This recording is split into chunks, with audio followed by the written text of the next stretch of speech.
ಸ್ವಾಭಿಮಾನಿ ನ್ಯೂಸ್ಗೆ ಸ್ವಾಗತ. ಇಂದಿನ ಪ್ರಮುಖ ಸುದ್ದಿಗಳು. ಇಂದು ಕಲಿಯುಗದ ಕಲ್ಪತರು, ನಂಬಿದವರ ಆರಾಧ್ಯ ದೈವ, ಮಂತ್ರಾಲಯಧೀಶ ಶ್ರೀ ಗುರು ರಾಘವೇಂದ್ರ ಸ್ವಾಮಿಗಳ 353ನೇ ಆರಾಧನಾ ಮಹೋತ್ಸವ ದಿನ. ಈ ಪ್ರಯುಕ್ತ ಸಾಗರದ ಶ್ರೀ ರಾಘವೇಂದ್ರ ಮಠದಲ್ಲಿ ಶ್ರೀ ಗುರು ರಾಘವೇಂದ್ರ ಸ್ವಾಮಿಗಳ ಆರಾಧನಾ ಮಹೋತ್ಸವ ಅತ್ಯಂತ ಸಡಗರ ಸಂಭ್ರಮದಿಂದ ನಡೆಯಿತು. ಈ ಪ್ರಯುಕ್ತ ರಾಯರ್ಗೆ 3 ದಿನಗಳ ಕಾಲ ವಿಶೇಷ ಪೂಜೆ ಕಾರ್ಯಕ್ರಮ ನೆರವೇರಿತು. ಅನೇಕ ಭಕ್ತರು ರಾಯರ ದರ್ಶನ ಪಡೆದರು. ಕಾರ್ಯಕ್ರಮದ ಪ್ರಯುಕ್ತ ಸಾರ್ವಜನಿಕರಿಗೆ ಅನ್ನ ಸಂತರ್ಪಣೆ ಕಾರ್ಯಕ್ರಮ ಹಮ್ಮಿಕೊಳ್ಳಲಾಗಿತ್ತು.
ನಮಃ. ಶ್ರೀ ಗುರು ರಾಘವೇಂದ್ರ ಸ್ವಾಮಿಗಳ ಪಾದಾರ ವಿಂದದಲ್ಲಿ ಅವರನ್ನು ಧ್ಯಾನ ಮಾಡುತ್ತಾ ಈ 3 ದಿವಸದಿಂದ ಈ ರಾಯರ ಗುರು ರಾಘವೇಂದ್ರ ಸ್ವಾಮಿಗಳ ಆರಾಧನಾ ಮಹೋತ್ಸವವು ಅತಿ ವಿಜೃಂಭಣೆಯಿಂದ ನಡೀತಾ ಇದೆ. ಇದು 3ನೇ ದಿವಸ. ಇದು 353ನೇ ಆರಾಧನಾ ಮಹೋತ್ಸವ. ಓಕೆ. ಇಲ್ಲಿ ರಾಯರ ಪ್ರತಿಷ್ಠೆ ಆಗಿ ಸಾಮಾನ್ಯವಾಗಿ 53 ವರ್ಷವಾಯಿತು. 53 ವರ್ಷದಿಂದನೂ ಇಲ್ಲಿ ಈ ರಾಯರ ಮಠದ ಈ ಆರಾಧನಾ ಮಹೋತ್ಸವ ಅತಿ ವಿಜೃಂಭಣೆಯಿಂದ ನಡೆಯುತ್ತಾ ಇದೆ. ಆಯ್ತಾ? ಬಂದು ಭಕ್ತಾದಿಗಳೆಲ್ಲ ಅನ್ನ ಸಂತರ್ಪಣೆ, ನಾನಾ ಥರದ ಸೇವೆಗಳನ್ನೆಲ್ಲ ನಡೆಯುತ್ತಾ ಇದೆ. ಅದೆಲ್ಲ ರಥೋತ್ಸವ, ಪ್ರಾಕಾರೋತ್ಸವ, ಅಷ್ಟಾವಧಾನ ಸೇವೆ, ತೊಟ್ಟಿಲು ಪೂಜೆ, ಪ್ರತಿಯೊಂದು ಸೇವೆಗಳು ಇಲ್ಲಿ ರಾಯರ ಅನುಗ್ರಹದಿಂದ ನಡೆಯುತ್ತಾ ಇದೆ. ಯಾವುದೇ ರೀತಿ ಎಲ್ಲ ಭಕ್ತರು ಅತಿ ಭಕ್ತಿಯಿಂದ ಅನ್ನದಾನ ಸೇವೆಯಲ್ಲಿ ಪಾಲ್ಗೊಂಡು ಪ್ರತಿಯೊಂದು ಭಕ್ತರು ತಮ್ಮ ತಮ್ಮ ಸೇವೆಗಳನ್ನು ಮಾಡುತ್ತಾ ಎಲ್ಲರೂ ಶಾಂತ ರೀತಿಯಿಂದ ಎಲ್ಲ ಪ್ರಸಾದ ಎಲ್ಲ ಸ್ವೀಕರಿಸಿ ಹೋಗ್ತಾ ಇದ್ದಾರೆ. ಈ ರಾಯರ ಕರುಣಾ ಕಟಾಕ್ಷ ಇನ್ನು ಮುಂದಿನ ಎಲ್ಲ ಭಕ್ತಾದಿಗಳು ಅವರ ಮನದ ಅಭೀಷ್ಟವನ್ನು ನೆರವೇರಿಸಿ ಇದೇ ರೀತಿ ವಿಜೃಂಭಣೆಯಿಂದ ನಡೆಸುವಂಥ ಒಂದು ಅನುಗ್ರಹಿಸಲಿ ಹೇಳಿ ನಾವು ರಾಯರ ಹತ್ರ ಪ್ರಾರ್ಥನೆ ಮಾಡ್ಕೊಳ್ತೀವಿ. ರಾತ್ರಿ 8 ಗಂಟೆಯಿಂದ ರಥೋತ್ಸವ ಸೇವಾ, ಪ್ರಾಕಾರೋತ್ಸವ, ಅಷ್ಟಾವಧಾನ ಸೇವೆ, ತೊಟ್ಟಿಲು ಪೂಜೆ, ನಾನಾ ಥರದ ಸೇವೆಗಳು ನಡೆಯುತ್ತವೆ. ಅದರ ನಂತರ ಎಲ್ಲ ಭಕ್ತಾದಿಗಳಿಗೂ ಪ್ರಸಾದ ವಿತರಣೆ ಇರುತ್ತೆ. ಮಧ್ಯಾಹ್ನ 1 ಗಂಟೆಯಿಂದ ಅನ್ನ ಸಂತರ್ಪಣೆ ಸೇವೆ ನಡೆಯುತ್ತೆ. ಎಲ್ಲ ಭಕ್ತಾದಿಗಳು ಸಂತೃಪ್ತಿಯಿಂದ ಪ್ರಸಾದ ಸ್ವೀಕರಿಸಿ ರಾಯರ ಕೃಪೆಗೆ ಪಾತ್ರರಾಗಬೇಕಾಗಿ ನಾನು ವಿನಂತಿಸಿಕೊಳ್ತೇನೆ. ಇದು ಹೆಚ್ಚಿನ ಸೇವೆ ತಗೊಳ್ಳುವಂಥ ಒಂದು ಭಾಗ್ಯ ಕರುಣಿಸಲಿ ಅಂತ ನಾನು ಬೇಡ್ಕೊಳ್ತೀನಿ. ಎಲ್ಲರಿಗೂ ಸುಖ ಸಂತೋಷದಿಂದ ಅವರು ಜೀವನ ನಡೆಸಲಿ ಅಂತ ನಾನು ಬೇಡ್ಕೊಳ್ತೀನಿ. ನನ್ನ ಹೆಸರು ವಿಜೇಂದ್ರಾಚಾರ್ಯ ಕುಂಸಿ ಅಂತೇಳಿ. ಸಾಗರಕ್ಕೆ ಬಂದು ನಾನು 40 ವರ್ಷಗಳ ಕಾಲ ಆಯಿತು. ನಾನೊಬ್ಬ ಮುಖ್ಯೋಪಾಧ್ಯಾಯ ಸೇವೆ ಸಲ್ಲಿಸಿದ್ದೆ. ಈ ರಾಯರ ಮಠಕ್ಕೆ ನಾನು ಚಿರಋಣಿ. ನಾನು ಯಾವಾಗ ಬಂದಾಗ ಕೂಡ ತೀರ್ಥ ಪ್ರಸಾದ ಸಿಗುತ್ತೆ. ಇದರಲ್ಲಿ ಹೆಚ್ಚಿನ ಪಾತ್ರ ರಾಯರ ಮನಸ್ಸು ಕೊಟ್ಟು ನಮ್ಮ ಗಣಪತಿ ಭಟ್ಟರಿಂದ ನಡೆಸ್ತಾ ಇದ್ದಾರೆ.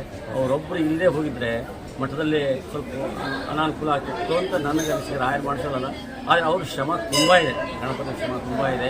ಮತ್ತು ಖಾಲಿ ಬಂದವರು ಇವತ್ತವರು ಒಂದು ಇದರಲ್ಲಿದ್ದಾರೆ ಅಂತ ಈ ತಾಸ ಅವ್ರು ರಾಯರೇ ಕಾರಣ.